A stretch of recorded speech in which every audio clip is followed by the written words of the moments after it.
Look, with the heat off, I'm going to add half a cup of vinegar. My milk has already boiled. I'm going to mix it very well. Look, and the vinegar has already started to spoil my milk. I'll leave it for another 5 minutes. Remember, I've already turned the heat off. I'll let it stick now, and then I'll come back to continue. Look, people, it's already thickened very well, so I'll bring it back into a bowl with a sieve. Let's go. Let all this syrup drain slowly.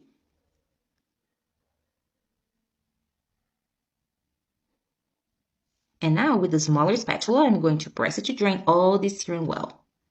If you prefer, you don't have a large sieve, you can put a cloth over it. There's a silver cloth. Whatever you prefer. The important thing is that all the serum drains out, and that's how I'm going to do it. Until all the serum is drained, and I'll be right back. Okay, now I'll bring it and put it in my blender. Look, I've put everything, and now we're going to continue with half a teaspoon of salt. I'm also going to add 1/2 teaspoon of butter, which you can also use margarine, no problem. And I'm going to add a little bit of milk, just so it's not so heavy. Now I'm going to beat everything very well. If it's still heavy, add more milk, okay?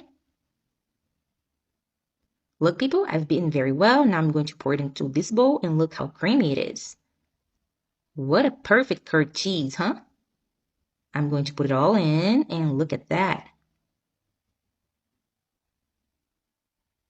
Now I'm going to put it in the fridge just to get it to a good consistency.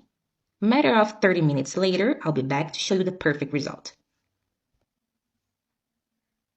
Look, people, my curd cheese is ready. It's got the consistency I wanted, and look at it. Perfect. Put it on my toast, take a little more.